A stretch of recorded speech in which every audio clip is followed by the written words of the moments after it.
22 अप्रैल 2025 को जम्मू कश्मीर के पहलगाम में हुए आतंकी हमले ने पूरे देश को झकझोर कर रख दिया।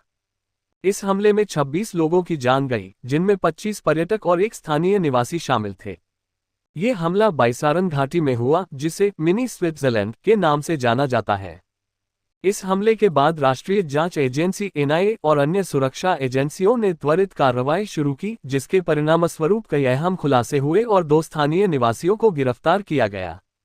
आइए इस मामले के नवीनतम अपडेट्स को विस्तार से देखें। हमले का विवरण और प्रारंभिक जांच। पहलगाम के बाइसारन घाटी में हुए इस हमले में 3 आतंकियों ने 26 पर्यटकों को निशाना बनाया। एनआईए की जांच में पता चला कि हमलावर पाकिस्तानी मूल के थे और वे प्रतिबंधित आतंकी संगठन लश्कर-ए-तैयबा (LET) से जुड़े थे।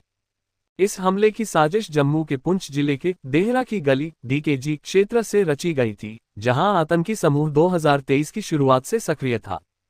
हमले के बाद भारत ने 7 मई को ऑपरेशन सिंदूर शुरू किया, जिसमें पाकिस्तान और पाकिस्तान अधिकृत कश्मीर POK में 9 आतंकी ठिकानों को नष्ट किया गया।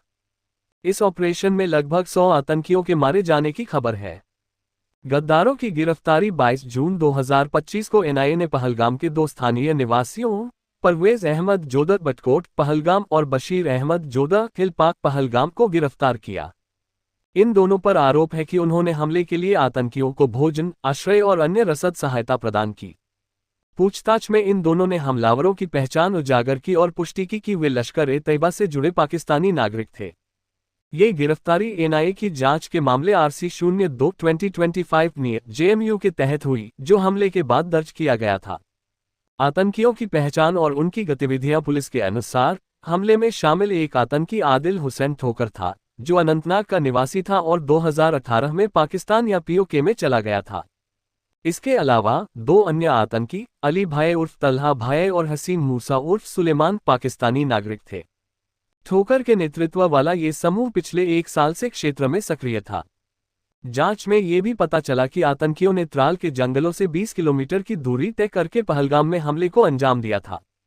स्थानीय समर्थन के बिना इतने बड़े हमले को अंजाम देना असंभव था, जिसके चलते एनआईए ने 2500 से अधिक लोगों को हिरासत में लिया और 75 से अधिक ओवरग्राउंड वर्कर्स OGW की पहचान की। भारत की प्रतिक्रिया और अंतर्राष्ट्रीय प्रतिक्रिया। हमले के बाद भारत ने कड़ा रुख अपनाया। ऑपरेशन सिंदूर के तहत 7 मई को भारतीय वायुसेना ने पाकिस्तान और POK में आतंकी ठिकानों पर हमले किए, जिसमें कोई सैन्य ठिकाना निशाना नहीं बनाया गया, ताकि युद्ध की स्थिति टाली जा सके। इस ऑपरेशन को भारत ने आतंकवाद के खिलाफ अपनी जीरो टॉलरेंस नीति का हिस्सा बताया। केंद्रीय गृह मंत्री अमित शाह ने इसे पाकिस्तान को करारा जवाब बताया। अंतर्राष्ट्रीय स्तर पर financial action task force FATF ने 16 जून 2025 को पहलगाम हमले की कड़ी निंदा की। FATF ने कहा कि इस तरह के हमले बिना वित्तीय सहायता और धन के हस्तांतरण के संभव नहीं हैं।